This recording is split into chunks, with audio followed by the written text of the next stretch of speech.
லால் சலாம் படத்துடைய super star title card leak ஆயிருக்குன்னு சொல்லலாம். அஃபிஷியலாக ரிலீஸ் பண்ணாங்க அப்படின்னு சொல்லலாம். ஆனால் இதில் சில விஷயத்த நம்ம லீக் பண்ண போகிறோங்கிறது ஒரு விஷயங்க.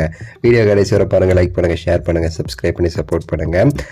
லால் சலாமுடைய அந்த ஒரு டப்பிங் ஸ்டுடியோவில் நம்ம ஐஸ்வர்யா ரஜினிகாந்த் அவர்கள் இருக்கிற மாதிரியான ஒரு ஃபோட்டோ அவங்களே ரிலீஸ் பண்ணாங்க. ஸோ அதில் நம்ம ரஜினி சாருடைய அந்த பேர், அந்த டைட்டில் கார்டு வரும் பார்த்திங்களா, அந்த ஒரு ஃபோட்டோவை பார்த்துட்டு இருக்க மாதிரி அதுக்கு ரீரெக்கார்ட் பண்ணுற மாதிரியான ஒரு சீனரியோ அது. அதில் நம்ம ரஜினி சாருடைய பேர் பாருங்களேன். அந்த இதை நீங்கள் ஜூம் பண்ணி பார்த்தா தெரியும். கீழே குரான் இருக்குது பார்த்தீங்களா, அதுக்கு மேலே ரஜினி சாருடைய பேர் இருக்க மாதிரி காமிச்சிருக்காங்க. ஸோ சூப்பரில் க்யூட்டாக அழகாக இருக்குது.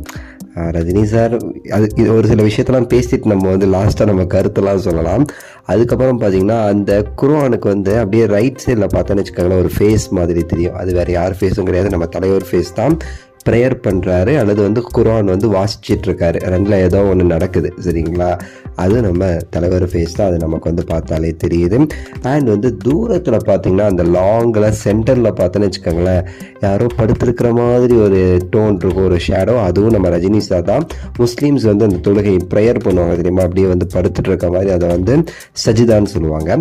ஸோ அந்த பொசிஷனில் ரஜினி சார் ப்ரேயர் பண்ணிட்டு இருக்க மாதிரியான ஒரு இது.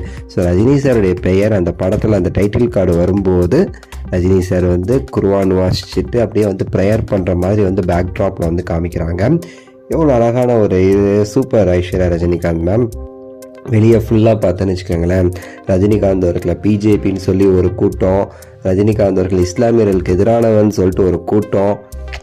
அதாவது இதுவரை ஒரு தமிழ் சினிமாவில் மெயினாக இப்போ இருக்கிற பெரிய நடிகர்களில் ரஜினிகாந்த் அவர்கள் மட்டுமே இஸ்லாமியர்களை பற்றி தப்பாக பேசுனது கிடையாது.